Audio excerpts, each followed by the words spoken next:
Thanks for joining us. I'm Emerson Lehman. The polls have been open for roughly 5 hours on this spring election day, and election officials have already faced a few challenges this morning. That includes losing power at 3 different polling locations on Green Bay's west side. You're seeing those 3 locations on the map right here: Perkins Park Shelter, St. Paul's United Methodist Church, and St. Jude's Catholic Church. Power has since been restored.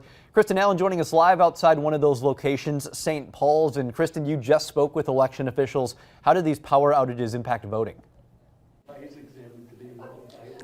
Emerson, the good news is that the power outage didn't have any massive backups or cause any real disruptions to the voting here or at any of those other locations. You can see here behind me that voting is happening as normal. You can see the polls and the machine here behind me. So things are moving along as they should this morning. The power did go out about 8:15 this morning, and it was due to a substation that went down. Power was then restored by 9:45 this morning to those locations, which are all about a half mile apart from each other. The city clerk says there is a contingency plan involving a generator during a power outage, but that plan wasn't enacted because voting wasn't affected and power was restored relatively quickly.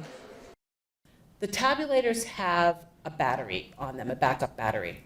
The battery lasts anywhere from an hour to 2 hours, depending on the age of the machine and various other factors. Voters are still able to cast their ballots, so at those 3 locations, voting did not stop. And even if the machines weren't working, voters would still have the option to place their ballots in an auxiliary bin, or they could also wait for the machine to get up and running again. But overall, things running smoothly this morning despite that power outage. One other thing that we also want to mention is that at Christ the Bay Lutheran Church, that polling location didn't open until 7:22 this morning. So there may be a judicial order that would allow that polling site to stay open until 8:22 tonight instead of closing at 8 with the other polling locations. But again, that may be a judicial order, and we expect to learn potentially more about whether that decision has been made at the city clerk's next update at 2:30 this afternoon. Of course, we'll keep you posted on that. Reporting live in Green Bay, Kristen Allen, Action 2 News.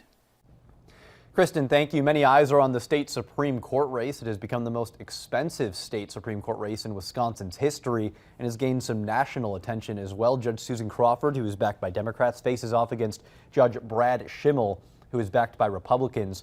The winner of the race will decide the majority in the state Supreme Court. Both candidates casting their votes today. This is video of Susan Crawford casting her ballot in Madison. Afterwards, she will go out to the UW campus to encourage students to go out and vote.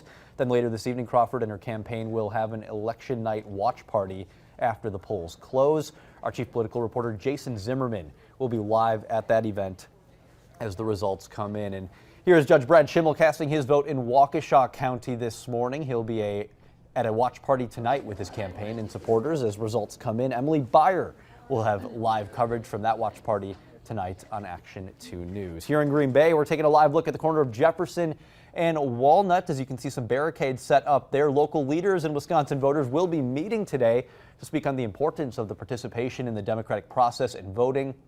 That Every Vote Counts event beginning at 1 p.m. in front of the Green Bay City Hall right there. We'll have your voice, your vote coverage all day and all night long here on WBAY TV. To find information on all the races and up-to-date results, you can tune in on air as well as online at WBAY.com/elections.